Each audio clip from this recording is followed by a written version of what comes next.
nuevamente con ustedes, como todas las semanas, en Inmediato Walk, el programa que le trae información, sobre todo sustentada, analizada, bien clarita, para que usted pueda tomar el juicio personal de manera crítica y de manera consecuente.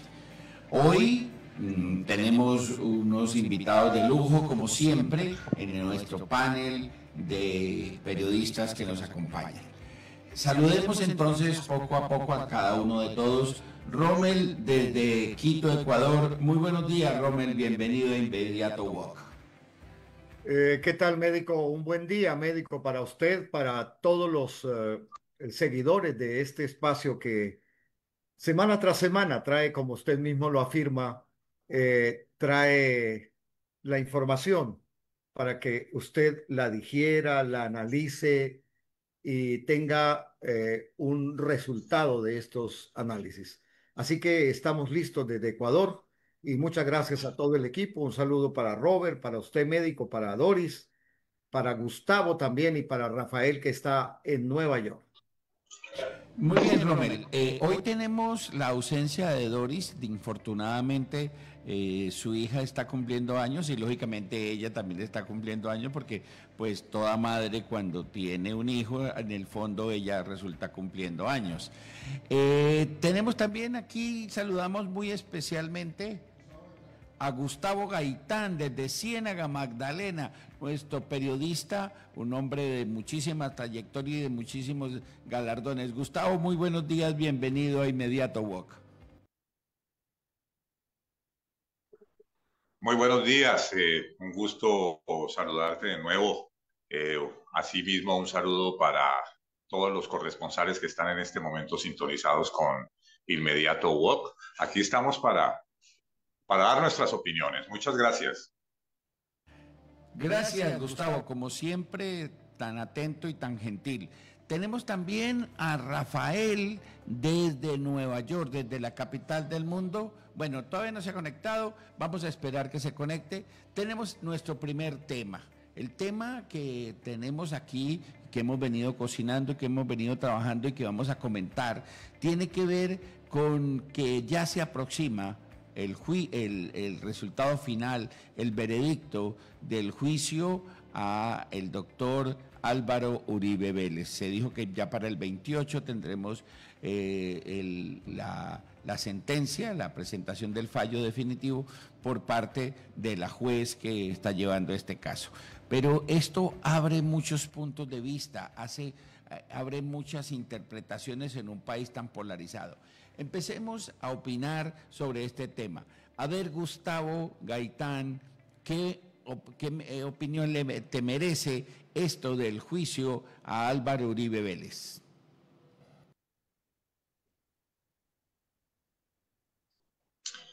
Bueno, llamado juicio del siglo que se le está siguiendo al expresidente Álvaro Uribe Vélez, que cumple ya cerca de ese año, es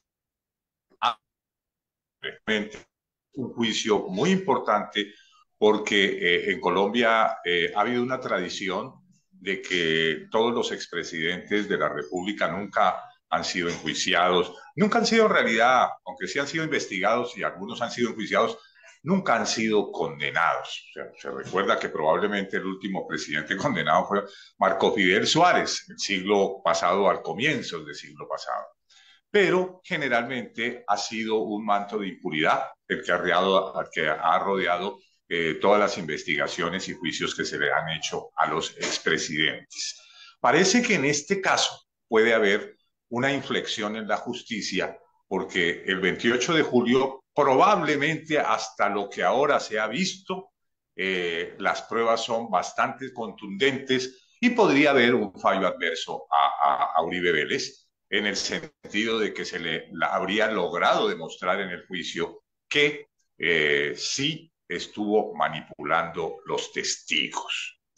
El juicio de por sí es un juicio difícil, enredado legalmente, con una cantidad de recursos legales que, pues para ser sinceros, al común de los colombianos les ha sido difícil seguir. O sea, lo siguen porque realmente es un juicio a una figura pública muy controvertida.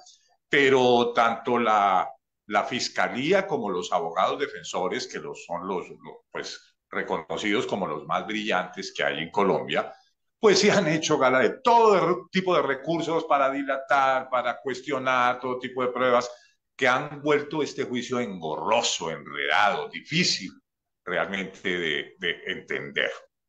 Podemos esperar el 28 de julio, cuando se presente el fallo, la sentencia de este juicio, que si no es condenado Uribe Vélez, por lo menos será condenado el señor Cadena. Al final le tocará probar pagar los platos rotos. Y de esa forma, pues la controversia política probablemente continúa. Si es condenado, en cambio, Uribe Vélez, probablemente también se abra espacio para enjuiciar a otros expresidentes de la República y quedaría prácticamente la mesa servida para que en un futuro gobierno también enjuicien al expresidente en ese entonces, Gustavo Petro. Muy bien, a ver, Rommel, tu punto de vista, ¿cómo se ve desde Ecuador esta situación del juicio que se le está llevando al doctor Álvaro Uribe Vélez y a otra serie de personajes importantes de este país? Médico, eh, aquí en Ecuador la lectura que se le da es muy confusa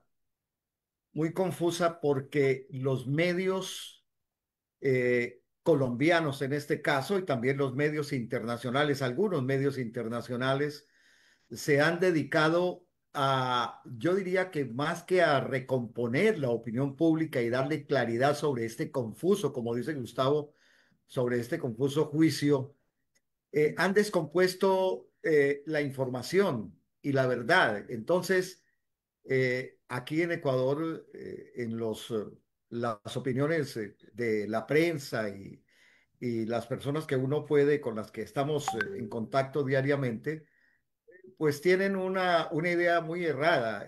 Dicen que lo que se está cometiendo con el presidente Álvaro Uribe Vélez es una injusticia y que evidentemente debería ser declarado inocente de de este proceso. Sin embargo, eh, son opiniones realmente desde la distancia. Sin embargo, quería hacer una acotación al tema. Todavía a 8 días, digo 8, 9 días del juicio final o la decisión final de la jueza, eh, ha sido también un momento de mucha tensión para los defensores o para la persona que fue realmente víctima de estos ataques del expresidente Álvaro Uribe Vélez y desde luego también el defensor de las víctimas, el doctor Miguel Ángel del Río. Entonces, eh, uno llega a concluir o a colegir que hay mucha desinformación, porque aquí lo que en Ecuador se cree es que es una persona inocente y que no puede ser condenado porque es un hombre muy ilustre de nuestro país.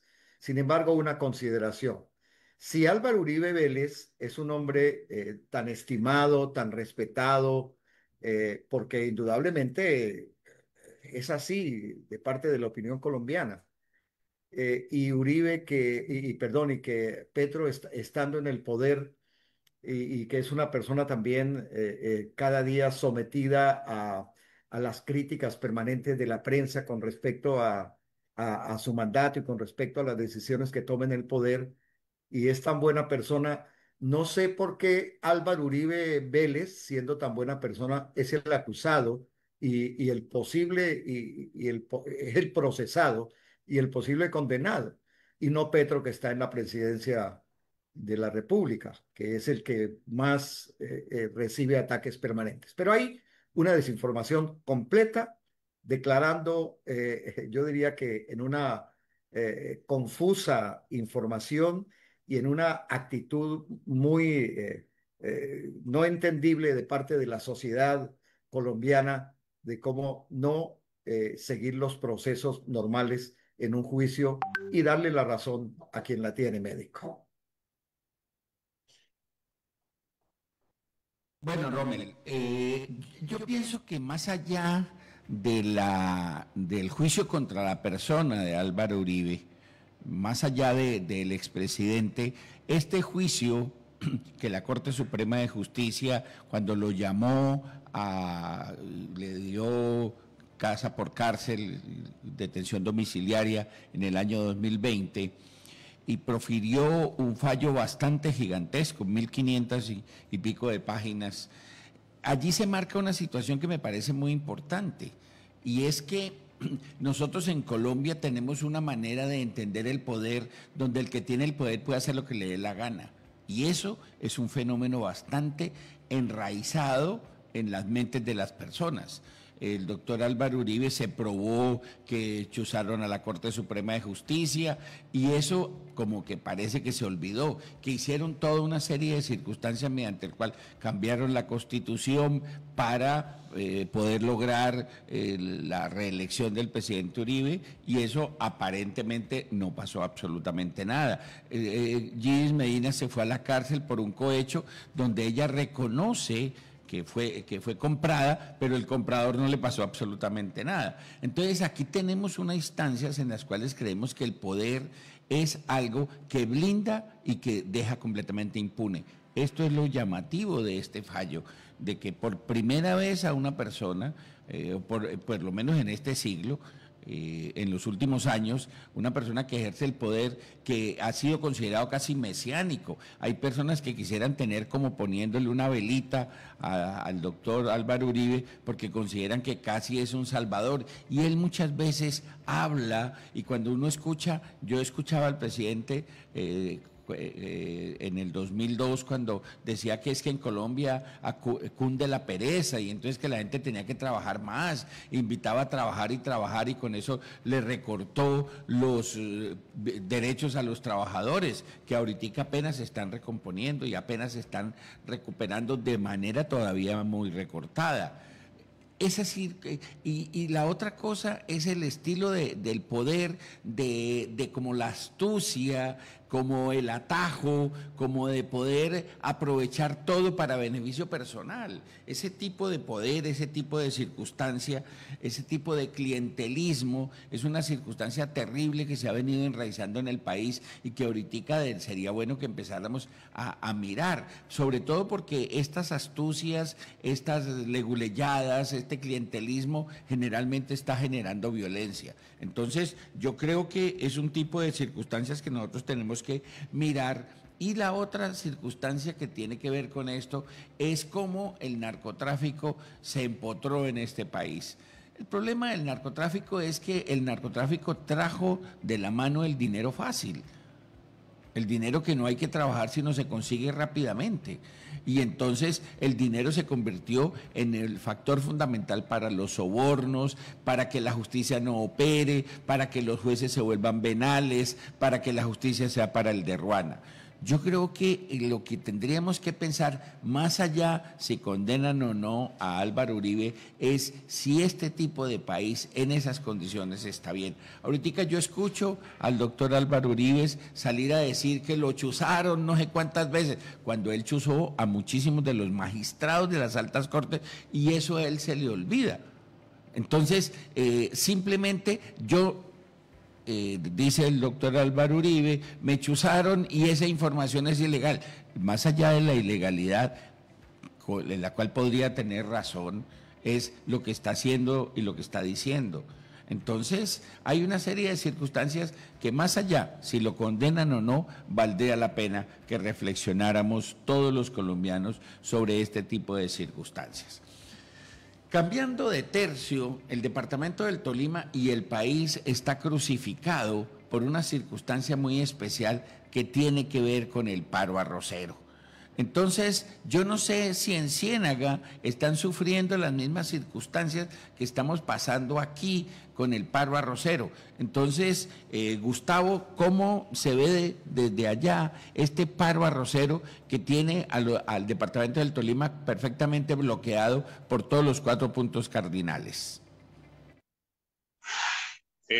Muchas gracias, médico. Realmente, como en toda Colombia, porque todo el mundo sabe que en Colombia el arroz es uno de los productos más consumidos. En Colombia se consumen 3 millones de toneladas de arroz.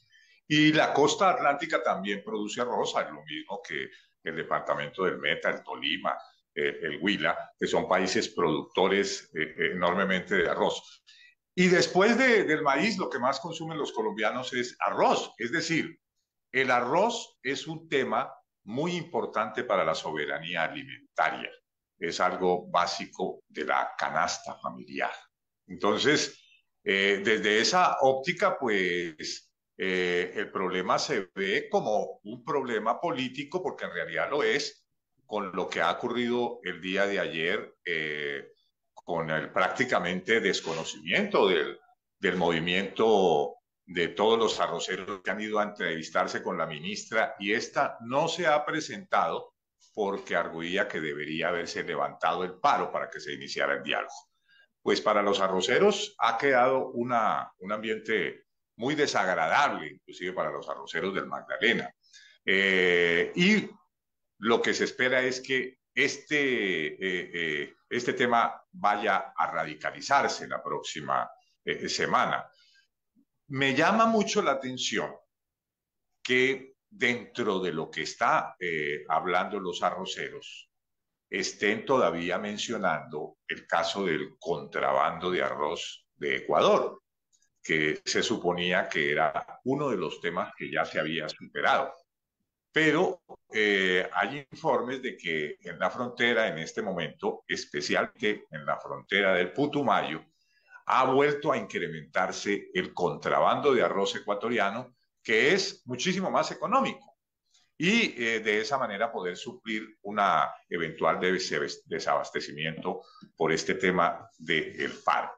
Pero el paro arrocero en Colombia, además, es estructural porque todos los países cercanos producen arroz, y un arroz tan de buena calidad como el colombiano, pero de mucho más bajo precio. Y a eso especialmente los analistas agrícolas arguyen como factores que influyen en el alto costo del arroz en Colombia. En primer lugar, el alto costo de las semillas, el alto costo de los fertilizantes, pero también el alto costo de los transportes, porque sigue siendo Colombia uno de los países con las peores carreteras de América Latina y los peajes más caros. Entonces, además del consecuente monopolio que tienen los grandes molinos y que le están comprando a precio muy económico a los productores arroceros, mientras que ellos lo venden casi con un 250% de ganancia, hay problemas estructurales en el país que vienen inclusive desde los tiempos en que estaba radicalizado el conflicto armado. Entonces hay que verlo desde dos perspectivas. Primero, como problema que en este momento están atravesando los arroceros, que dicen que están trabajando en base a pérdida, ¿no? Y ellos arguyen que hay una competencia desleal, hay contrabando, en fin, altos costos, y por el otro lado hay que verlo como una oportunidad política para poder solucionar este problema estructural que tienen los productores de arroz, y que parece ser que en este momento sí radica en los grandes molinos, en los llamados oligopolios arroceros. Gustavo, perdón. El problema es bastante complicado.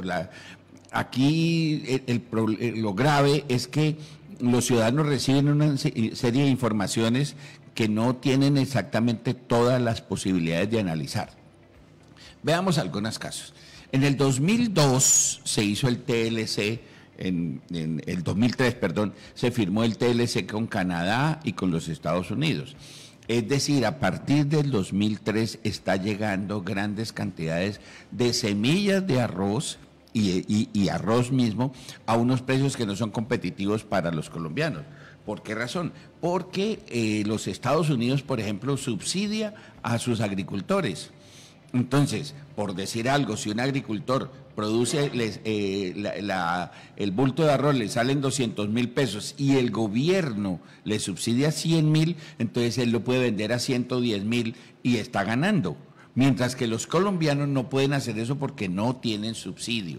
Esa es la primera condición. Segunda condición, sucede que a través del TLC los colombianos, los productores colombianos están obligados a comprar las semillas que les venden desde los Estados Unidos. Las semillas colombianas están prohibidas. Los campesinos no pueden guardar sus semillas para sembrarlas. Eso no lo pueden hacer. Tercera circunstancia, que también es complicada, y es que los molineros, como lo decía Gustavo Gaitán muy bien, es que los molineros compran al precio que les da la gana. Son grandes, son 6 grandes acaparadores, entre comillas, compradores del arroz paddy. Entonces ellos están ganando entre el 200 y 250% comprando al precio que les da la gana y pagándolo cuando quieren, porque no lo pagan inmediatamente. Se demoran 8, 15, 20 días, un mes en pagar eso. Ahoritica, como se está presentando contrabando, que es uno de los factores terribles, están pidiéndole al gobierno que les den un subsidio para guardar el arroz, porque si ellos sacan el arroz, va a bajar el precio. Entonces hay que pagarle a los molineros que pagan con lo que les da la gana para que ellos guarden el arroz y lo tengan guardado para que no se les baje el precio para ellos.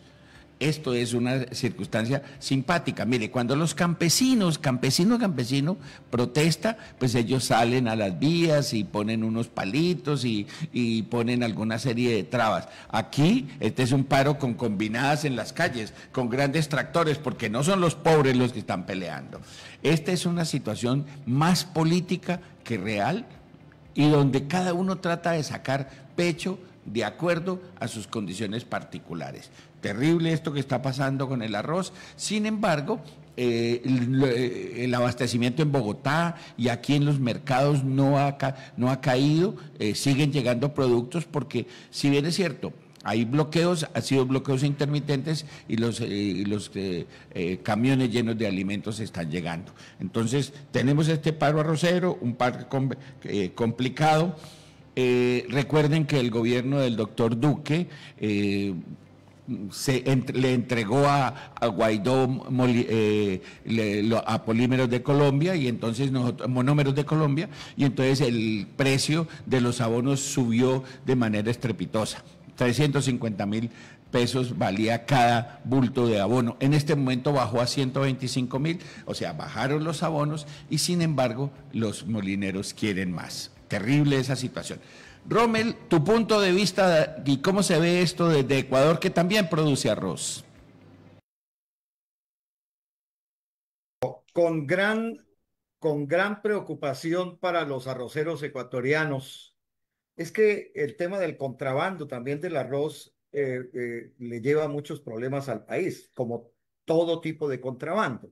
Pero mire, acabo de enterarme, y es noticia de ayer viernes en las últimas horas de la tarde, que los arroceros han alcanzado la noche del viernes un acuerdo preliminar para avanzar en las negociaciones. Sin embargo, las movilizaciones siguen, después de 5 días de paro arrocero en distintas regiones del país. Eso de pronto puede ayudar a avanzar en las medidas, pero hay 5 compromisos, hay 5 compromisos, entre ellos fijar el precio para el arroz paddy, también el precio para el arroz blanco e igualmente articular los eslabones de la cadena y la ruta de los precios que tiene ya. Y tienen otro compromiso previo al concepto en los términos de los parágrafos de la ley primera, de la ley 55, dice el objetivo es de que la materia prima no se deteriore y los agricultores no pierdan el arroz cosechado, como alguien lo decía programa, la industria nacional garantizará la compra del arroz para su almacenamiento y conservación en las condiciones de conservación ya. Y también tienen un aspecto, para concretar el presente acuerdo, el gobierno nacional va a implementar la salvaguardia sobre el arroz en los términos de la ley quinta del año 1993. Pero es un problema gravísimo el que tiene Colombia, gravísimo para Colombia, gravísimo para Ecuador, porque también Ecuador tiene, tiene también algunas rentas ilegales por el compromiso por el compromiso no, por el contrabando del arroz que pasan de aquí para Colombia, y esto desde luego es un problema para los arroceros colombianos también. Muy bien, Romel. Ya tenemos entonces esta visión sobre el paro arrocero. Vamos a mirar otro tema internacional que nos parece muy importante. Romel, el presidente de los Estados Unidos, Donald Trump, está presionando a los países de la OTAN, a los países europeos, para que aumenten la inversión en gasto militar.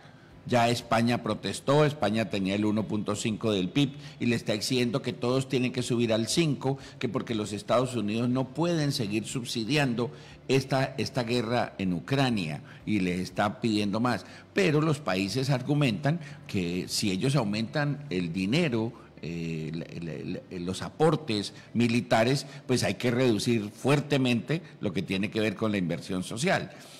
Ecuador, ¿qué ha pensado con respecto a esa situación, Romel?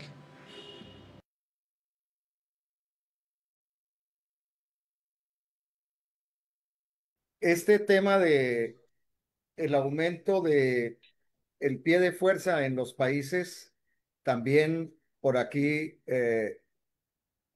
se tiene como solución, o el gobierno del Ecuador pues también está haciendo las previsiones para aumentar el pie de fuerza y la compra también de armamento.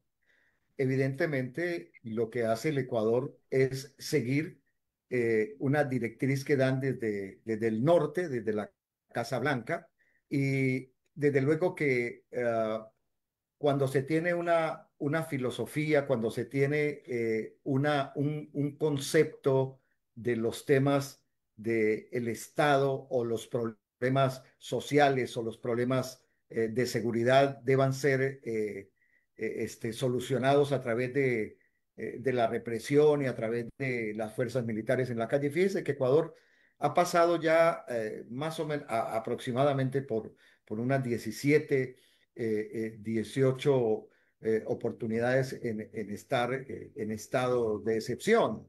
Entonces, cuando los gobiernos leen esta definición o esta actitud de incrementar el pie de fuerza, el incrementar los hombres en las fuerzas militares del país y también la compra de armamento, pues estamos muy lejos de conseguir la paz tan anhelada que básicamente se convierte en una utopía. Entonces, Ecuador sigue las normas de los Estados Unidos y aquí se está hablando ya de comprar armas, de aumentar el pie de fuerza para terminar los problemas de seguridad, y no sería más bien que primero deben trabajar a nivel social por la deuda social que se tiene en el país y mejorar la salud, la educación, la obra pública, mejorar todos estos temas en los cuales el gobierno tiene una deuda.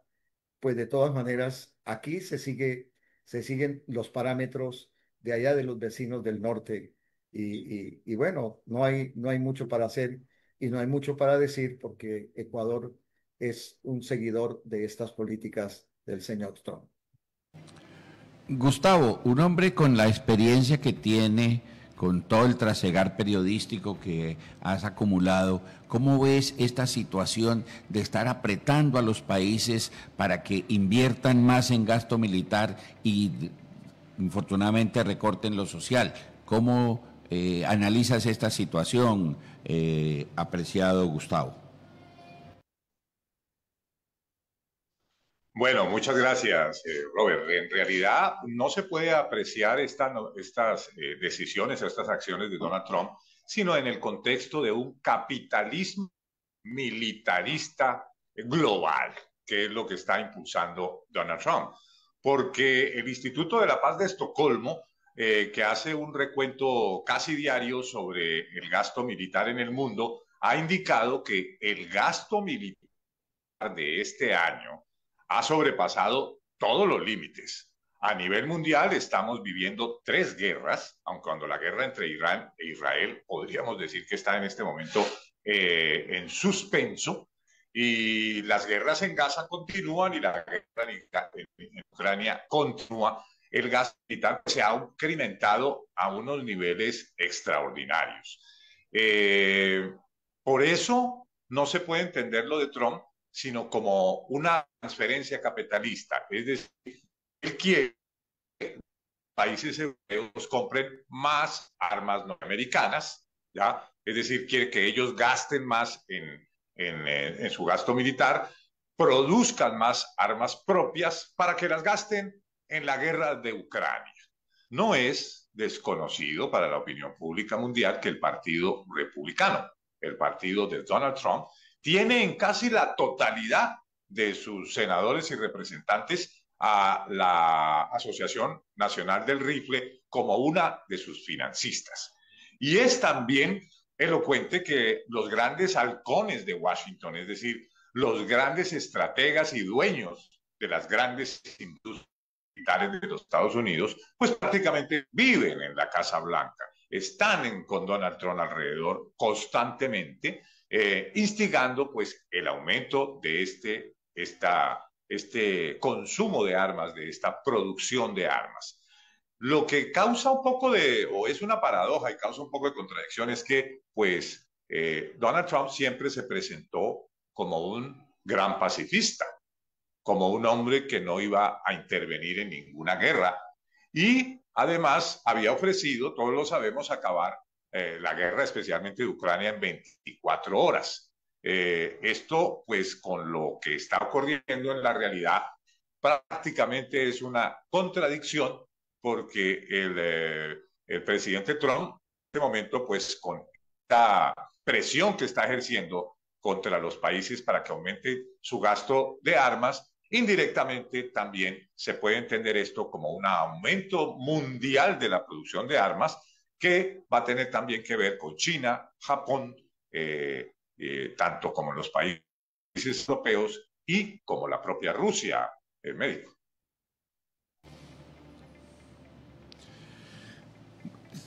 La verdad es que esta situación se pone bastante contra la pared a los países, porque los Estados Unidos son los primeros productores, los primeros vendedores, el gran mercader de las armas en el mundo. Cerca del 65% de las armas que se venden en el mundo las vende Estados Unidos. Entonces Estados Unidos exige que se compren armas para venderlas él, y que esas armas, como lo dice Gustavo, se gasten precisamente en la guerra de Ucrania, y que pues lógicamente eso lo va a beneficiar a él por todos lados.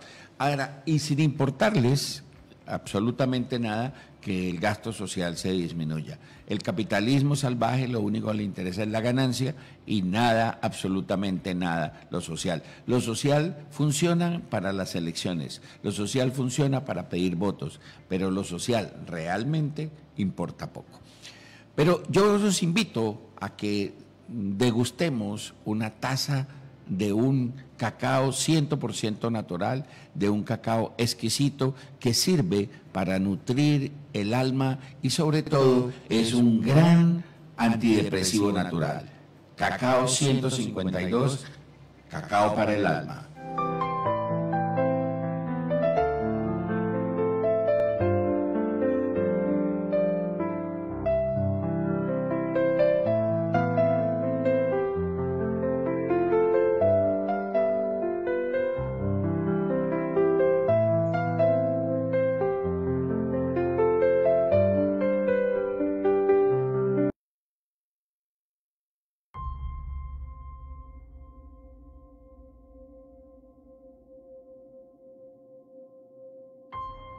¿qué tan grande puede ser un sueño?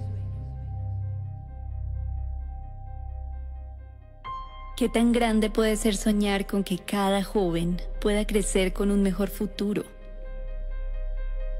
Sonreír y no sentirse solo.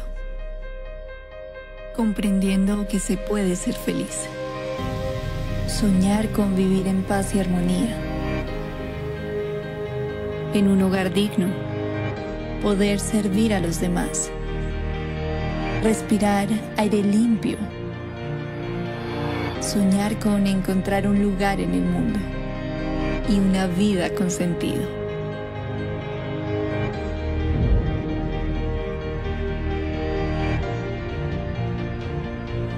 Son los sueños de cada joven, lo que nos mueve en la YMCA desde 1844.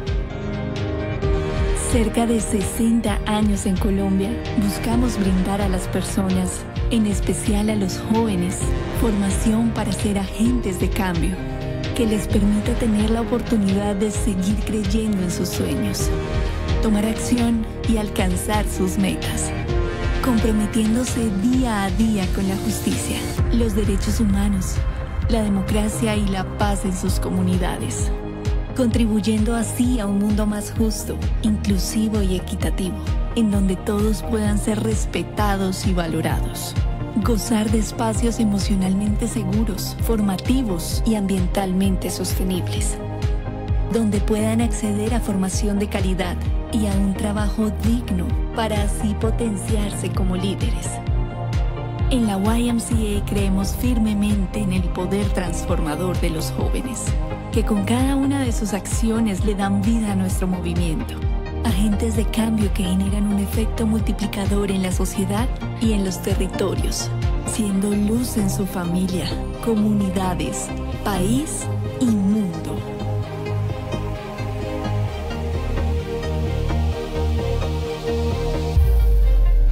Creemos que tú cuentas, tus acciones cuentan, tus metas cuentan.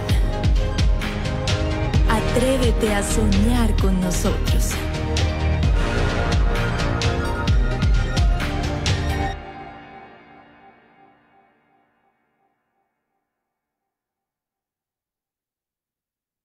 Soy la médica que forjó su liderazgo en las luchas sociales. Luego fui ministra. Hoy soy precandidata a la consulta del Pacto Histórico para la presidencia de Colombia. Soy Carolina Corcho, nacida en una tierra golpeada por la desigualdad, pero también iluminada por la dignidad del trabajo de sus gentes. Crecí entre mujeres y hombres valientes, trabajadores y jóvenes que a pesar del abandono nunca dejaron de soñar. He recorrido este país con los pies firmes en la tierra y el corazón abierto a su verdad. He sentido en carne propia la violencia estructural del olvido, pero también el abrazo colectivo de un pueblo que resiste con amor y se levanta con dignidad. Porque la lucha no es una consigna, es una forma de vivir. Luchamos por la salud como derecho fundamental, por la educación como camino, por la justicia social como horizonte. No estoy sola. Camino con las mujeres que luchan y cuidan sin descanso, con los profesionales de la salud que sirven a Colombia en condiciones difíciles, con los estudiantes que no se rinden, con los campesinos que siembran esperanza y con las juventudes que hoy reclaman su lugar en la historia. Creo en una Colombia unida, donde cada vida importa. Creo en la dignidad como principio y en la honestidad como bandera. Creo profundamente que la paz nace en los territorios. Por eso, con la frente en alto, con la fuerza de nuestra historia y el amor de nuestro pueblo, les digo, ni un paso atrás, porque lo que está en juego es la vida digna de nuestro pueblo.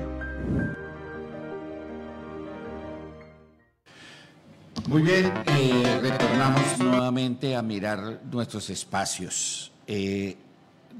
Hoy, 19 de julio, se hace la reunión nacional del Pacto Histórico y la doctora Carolina Corcho presenta su nombre como precandidata allí, precisamente en esta reunión del Pacto Histórico que hoy hace una convención, 1.200 delegados se reúnen en el Hotel Tequendama y se van a proclamar los precandidatos, y la doctora Carolina Corcho es una de las precandidatas con mayor pues, auge y acogida dentro de esta situación del pacto histórico.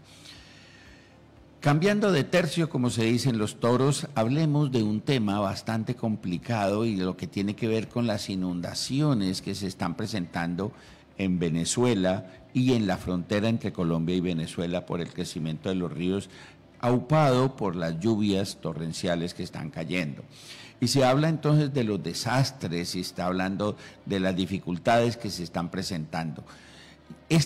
Colombia es un país que pasa de las sequías y los incendios forestales, como tenemos en este momento en el departamento del Tolima, incendios forestales por diferentes partes, a las inundaciones, como está pasando en el norte de Santander, en este caso en los llanos orientales, en este caso en la Orinoquía, con unas grandes inundaciones que se están presentando. Entonces, analicemos esto y cómo se entendería esta situación complicada.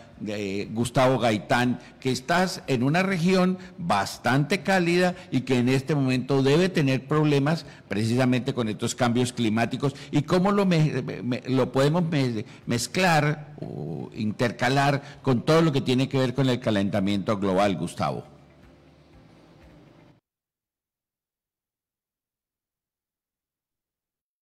Bueno, entonces conectémonos con Rommel. Rommel, ¿cómo sientes el cambio climático y esta situación específica que se está presentando con las inundaciones en Colombia y Venezuela, y seguramente también en Ecuador? Sí, médico. Igual en Ecuador. En Ecuador hay un azote permanente de lluvias, hay, sobre todo en el oriente ecuatoriano, en la región que da hacia la parte del Putumayo de nuestro país.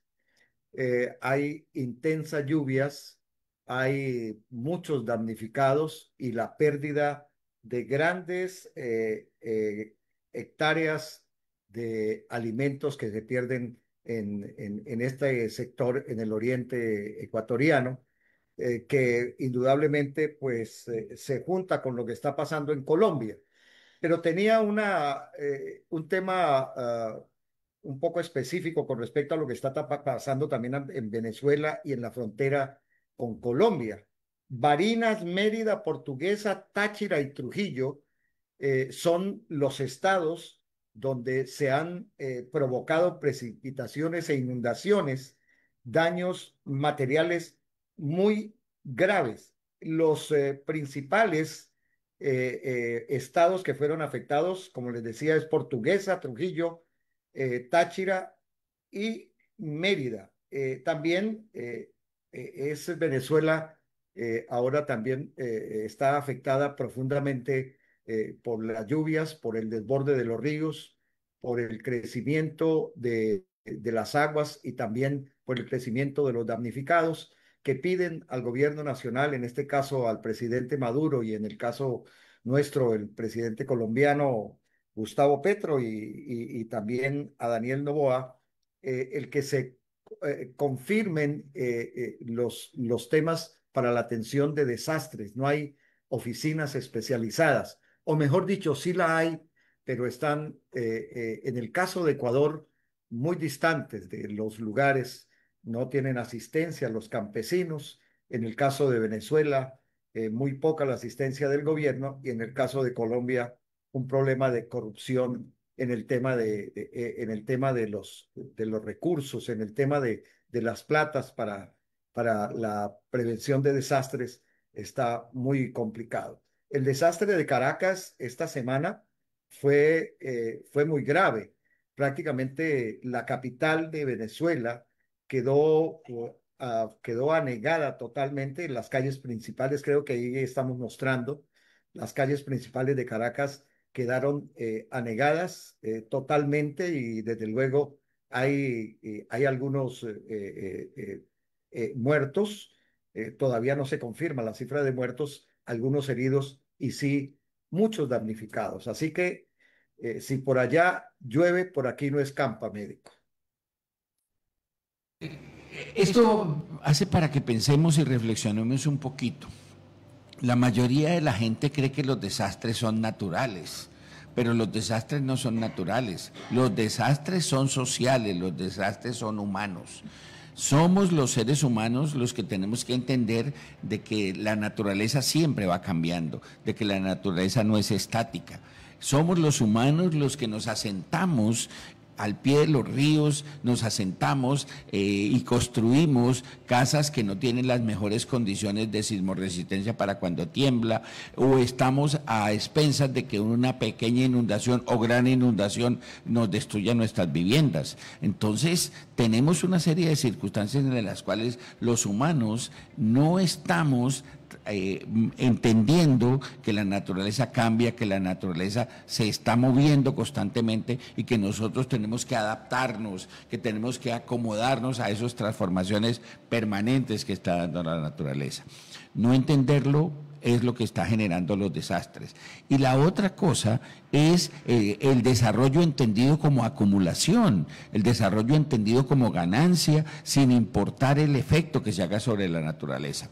Recientemente se descubrió una investigación aquí en Colombia, en Ecopetrol, donde la misma Ecopetrol estaba virtiendo toda una serie de residuos tóxicos sobre caños, quebradas y algunos ríos, sin importarle la contaminación que estaba generando. Y entonces cuando se descubrió eso, corrieron fue a tapar esa información, y entonces uno se pregunta, ¿por qué la producción tiene que generar contaminación? Recuerden lo que pasó en Minamata, el famoso ejemplo de lo que ocurrió en Japón, donde una persona empezaron a darse cuenta que primero aparecieron una serie de enfermos con problemas neurológicos y nadie entendía qué pasaba, después aparecieron gatos que se enfermaron, y cuando se empezaron a estudiar juiciosamente se dieron cuenta que lo que ocurría era que una empresa, una compañía de productos químicos, vertía sus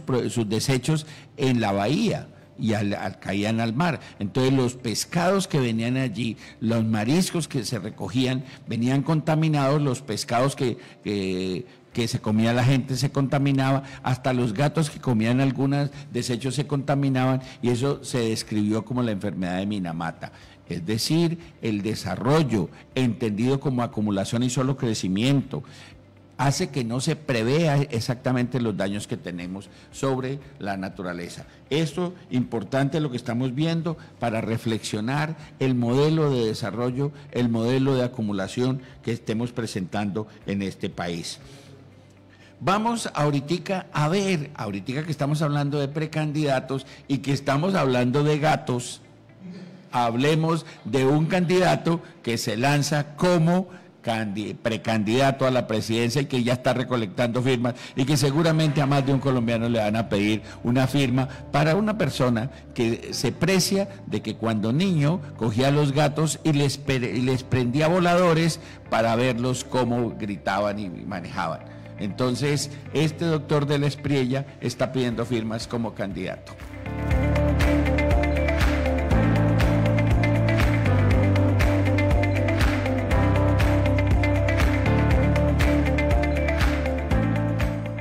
Bueno, Rommel, ¿qué opinas de esta caricatura?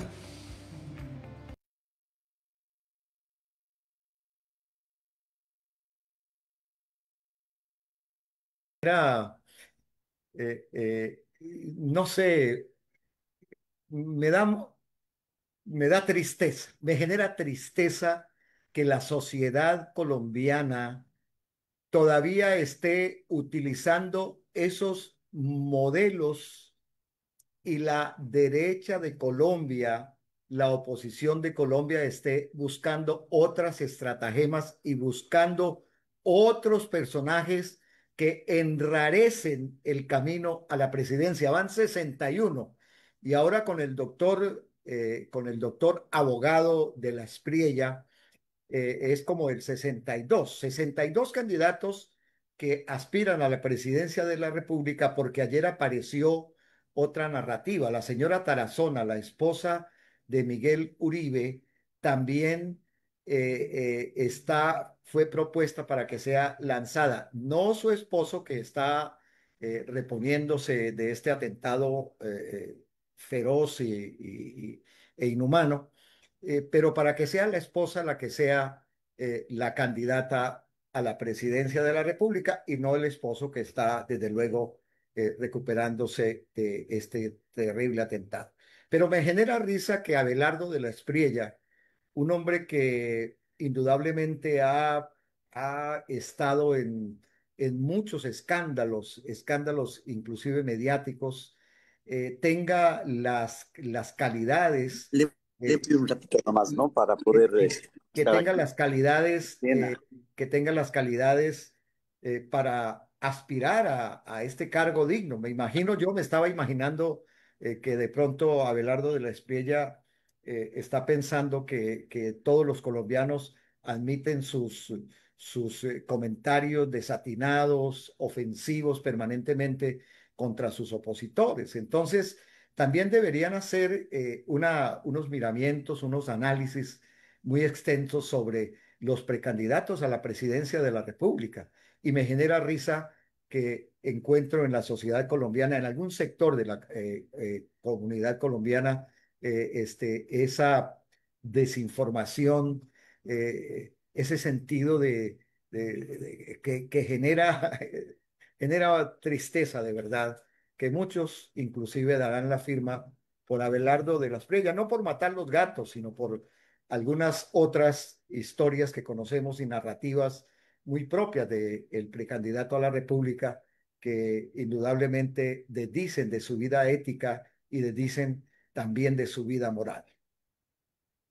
Una persona muy cercana al expresidente Trump acaba de ser condenada y es el Jair Bolsonaro del Brasil. Tenemos ya en contacto con Rafael desde Nueva York. ¿Cómo se ve, cómo entiende Nueva York esta condena que hay contra Bolsonaro ya en la Corte Suprema de Justicia en Brasil? Rafael. ¿Qué tal? Muy buenos días. Creo que estamos bien. Sí, perfecto. Un gusto en saludarles a estimados colegas de los que nos están escuchando. Sí, efectivamente, no diríamos nos causa sorpresa, pero lo que sí podemos decir también nosotros es que efectivamente a veces son ambientes preelectorales. El próximo año son elecciones en el Brasil.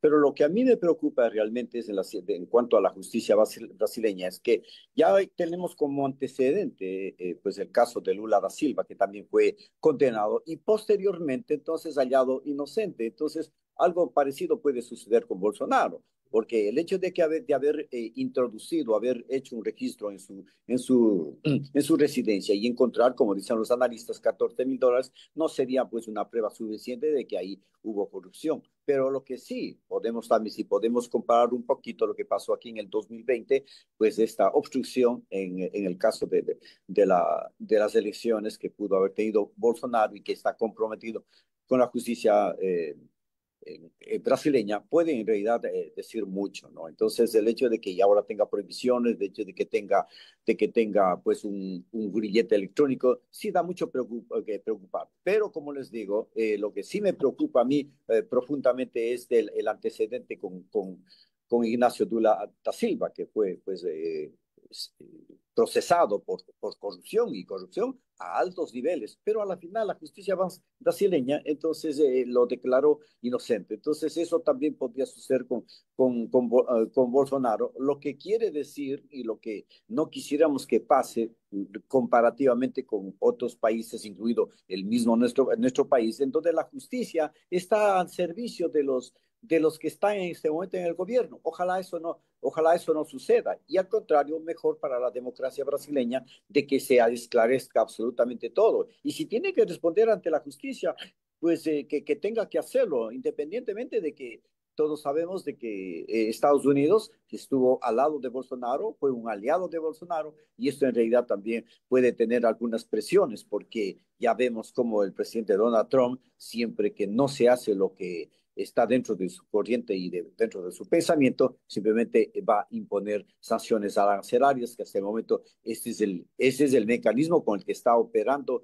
y trabajando a presión a nivel mundial, y por supuesto con Brasil no va a ser la excepción, porque ya lo han dicho de manera textual: los que no están conmigo, los que están en contra de mí, definitivamente serán sancionados o serán impuestos los aranceles, como ya se está viendo que ha aplicado, pero también con una medida tanto débil, porque cuando se da cuenta que no le están funcionando bien los aranceles, y cuando los otros países, otros estados han reaccionado de la misma manera, él ha tenido que retroceder su política. Veamos qué es lo que puede suceder, pero como les decimos, lo que a mí me preocupa y lo que les puede preocupar a mucho es que hoy sea a lo mejor procesado Bolsonaro, y quizá más tarde si es que llegaría a tener alguna aspiración presidencial, a lo mejor podría también nuevamente quedar absuelto, lo que deja en mal parada, en mal predicamento al sistema de justicia, si es que en realidad ahora se le acusa, ahora se le procesa, ahora se le impide, porque ya tiene impedimentos para salir, tiene pues medidas precautorias, él solamente no podrá salir después de las 7 de la noche, por ejemplo, porque a lo mejor pueden interpretar como una especie de una posibilidad de fuga. Esperemos que el proceso sea claro y transparente, y que sea en realidad un ejemplo de que si es que hay que sancionar a un presidente, cualquiera que sea, por actos de corrupción o por actos en este caso de Bolsonaro, de haber querido pues intervenir o querer influir en las decisiones de las elecciones, pues tendrá que ser procesado. Rafael, de una manera muy corta y sucinta, porque ya estamos terminando nuestro programa, quisiéramos saber desde Nueva York cómo se está viendo la situación de que Donald Trump esté presionando a los países de la OTAN para que aumenten el gasto militar y dejen a un lado todo lo que tiene que ver con lo social. Bueno, también es preocupante porque la retórica del presidente Donald Trump de querer también presionar ahora a la Unión Europea para que eleven su gasto militar, bueno, tiene una consecuencia, porque él apunta directamente de que Alemania, por ejemplo, en el 2014, él ya se comprometió a haber subir al 2%, y al resto ahora le está proponiendo el 5%. Él considera que no es justo que, siendo los países europeos los que están en más alto riesgo, sean los que menos están aportando, y Estados Unidos sea el que más aporta. Ahora, hay contradicciones indudablemente, porque si ustedes pueden considerar de que en el tiempo de campaña él fue un duro crítico al presidente Joe Biden, al expresidente Joe Biden, manifestándole de que estaba gastando dinero en una guerra que no tenía prácticamente sentido y que lo iba a solucionar en menos de 24 horas. Esto no ha sucedido. Entonces, la retórica y en realidad la credibilidad del presidente Donald Trump está en juego. ¿Por qué? Porque habla de una manera con el presidente Donald Trump, en donde que manifiestan de que hay acuerdos, de que las conversaciones son extremadamente amigables, pero sin embargo, al siguiente día o casi de inmediato hay ataques por parte de Rusia. Es decir, prácticamente para mi concepto, pues Rusia le está quitando la credibilidad al presidente Donald Trump y no le está tomando en serio lo que está diciendo. Entonces ahora veamos si es que en realidad la OTAN podría elevar un poco más. Está pidiendo el 5%, del Producto Bruto Interno, en consideración de los altos conflictos que tiene. Y por supuesto que van a se necesita, pero yo creo que debería ser una decisión absolutamente de la OTAN, para que ellos tengan una fuerza propia y no dependan solamente de los Estados Unidos, porque no nos cabe la menor duda que Estados Unidos, ¿no?, dentro de su aspecto geopolítico, le interesa a él que se eleve el presupuesto militar. Pero ¿qué está sacando como ventaja? Vemos que hasta aquí prácticamente no ha llegado a tener ninguna solución en el plano pacífico, ni con Ucrania frente al conflicto con Rusia, ni siquiera, y peor ahora, el conflicto que se sigue alargando, inclusive más extendiéndose la zona geopolítica en el Medio Oriente con Israel y absolutamente toda la comunidad musulmana, especialmente ahora liderado por Irán. En Inmediato Walk tenemos un espacio para cuidar nuestro idioma.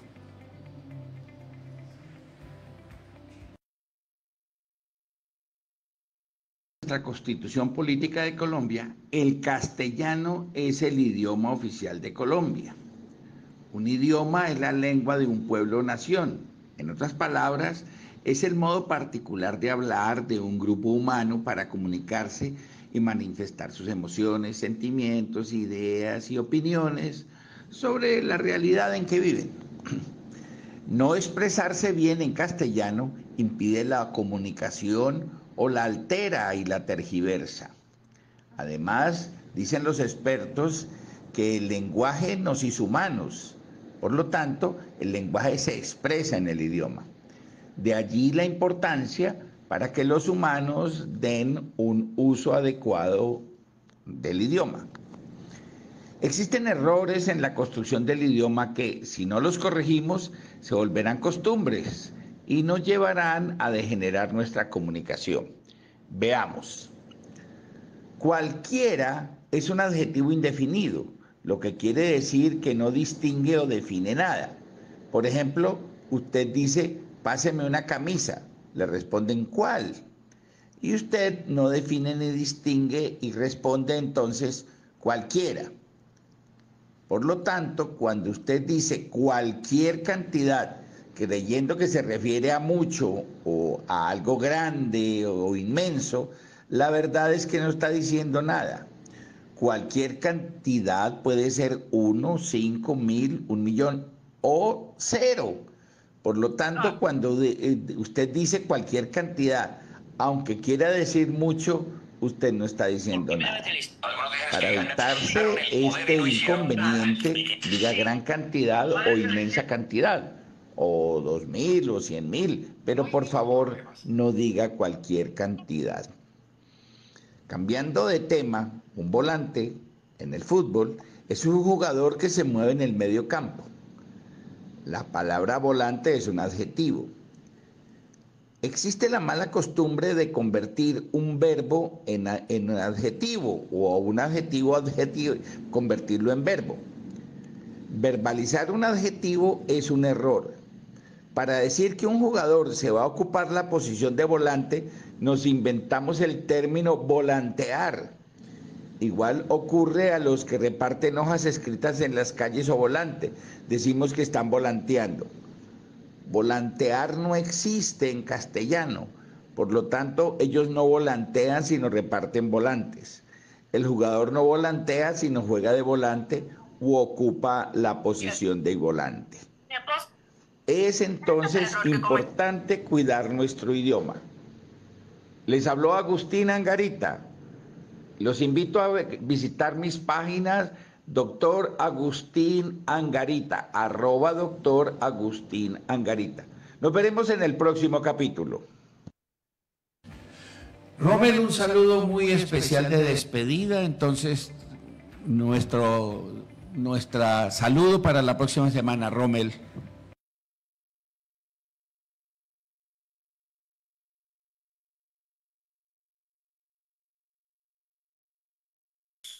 Los compañeros, a Robert Rojas, a usted, mi querido médico, a Gustavo, a Rafael, a Isaías y también a nuestra querida y compañera Doris y a todo el equipo humano que hace sus aportes aquí a este formato inmediato. Una buena semana, médico, y muchas gracias. Rafael, un saludo muy especial de despedida para todos los de Inmediato Walk. Claro, con todo gusto, un saludo muy particular y esperemos de que este fin de semana ustedes puedan disfrutar. Nosotros también aliviados un poquito de este verano que ha sido sumamente sofocante. Pero a ustedes, gracias por su atención. Les esperamos pues la próxima semana. Buenos días. Para todos nuestros televidentes y todos nuestros amigos, un abrazo muy especial de despedida. Les deseamos un feliz fin de semana. Continúen siendo felices y por favor, inyéctese alegría por todas partes para que la alegría sea parte de nuestra vida cotidiana. Feliz fin de semana para todos y para todas.